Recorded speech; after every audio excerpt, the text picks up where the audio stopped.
So, what's up mga kabulingit? Kay bawo mo karon happy kayo mi ron kay wala naka pa-picture naman mi sa amon inspirasyon sa amon pag vlog ba. Si Beatmaster! Beatmaster! Salamat kay Dol kay nagpa-picture kami. Bisag busy ka kayo pero salamat kayo Dol. Beatmaster! Giuna gid niya kami pag kuan bisag busy kayo siya na gumpan na kuan ang iya sopa. Bisag busy kayo sa pag-ubra sa iya sopa.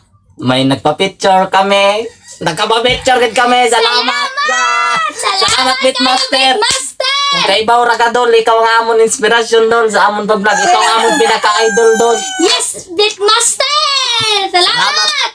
Salamat kay Idol. Wa na. Di na mi katulog karon guys. Mga kabulingit, di na mi katulog.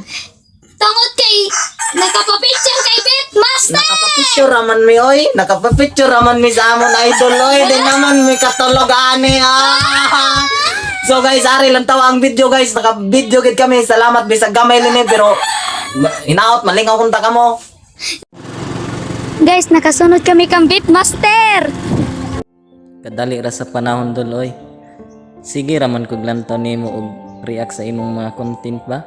Nagtuog yun mi na wala na mi chance na makita ka sa personal. Wala ra nagkita kung di nakapapicture pag yun. Pag yun di ay og imposible mga kabulingit. Basta buhi ka pa. Si Lord good di ay ang mangitag way para sa mga pangarap nimo sa kinabuhi. Wa mi nag-expect gipangarap ra namo nga makapapicture mi sa personal.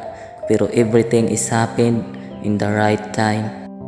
Beatmaster, kung kahibaw ra ka Dol, ikaw ang gihimo namong inspirasyon.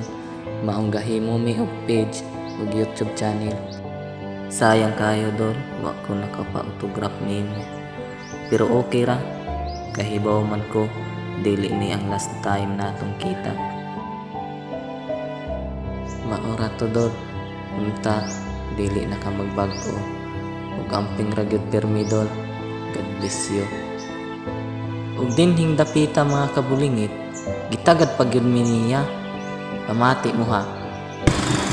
Oh, Dol!